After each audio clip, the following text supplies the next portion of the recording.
the European Union.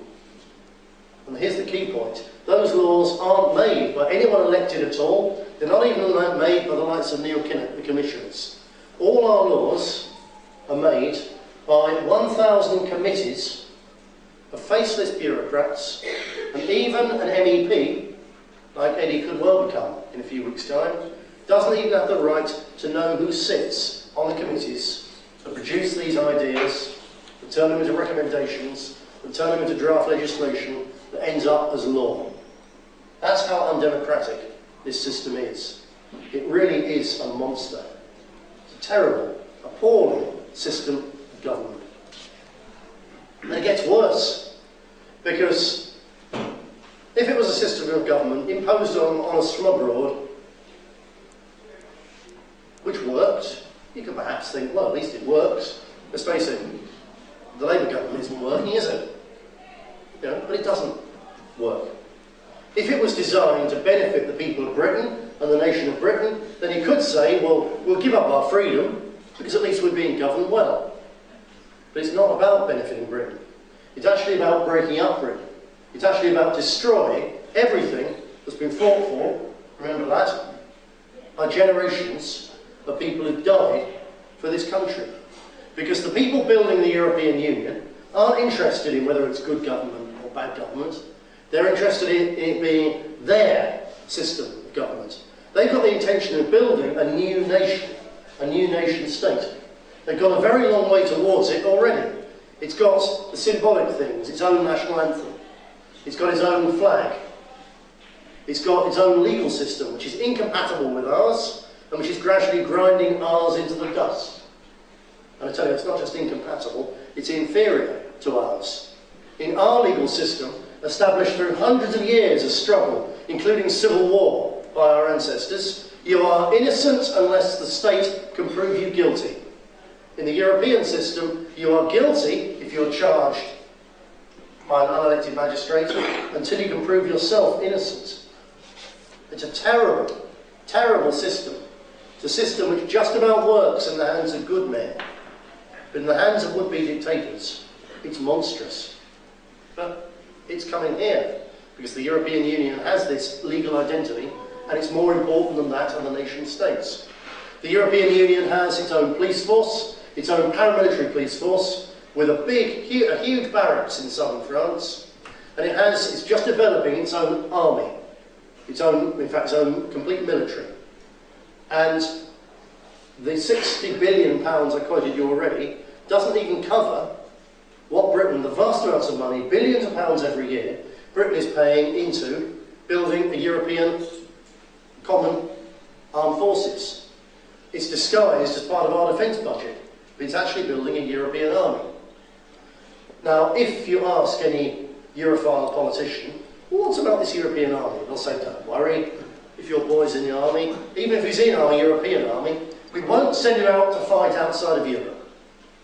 Well, that sounds good, doesn't it?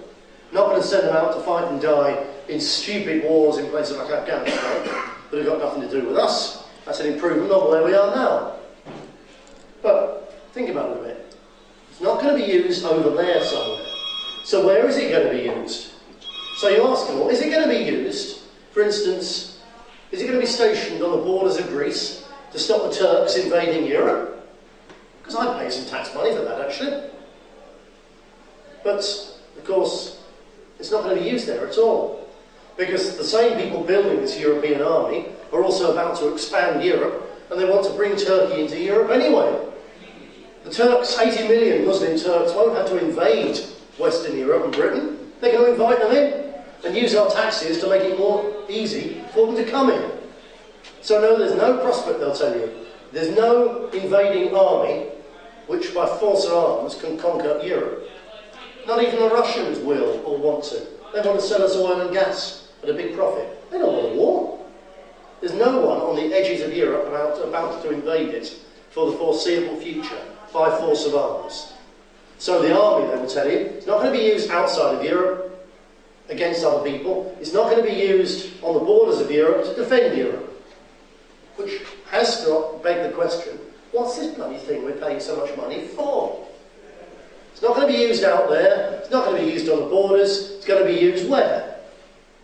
It's here.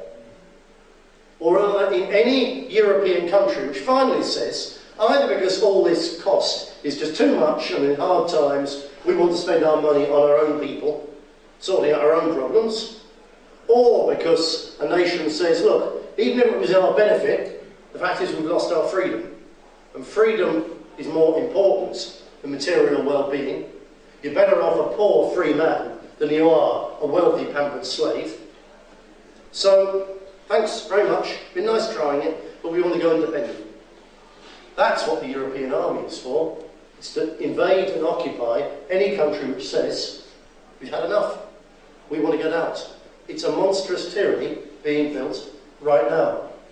It gets worse, because you can't build one nation where there's another nation. If you imagine, let me think, Colchester Castle. Most of you have seen Colchester Castle, not that far north from here. If someone was to come along and say, we're going to build a beautiful new castle made of shiny steel and glass in the middle of Colchester, you say, oh, that's interesting. Where are you going to put it? Well, where the old one is.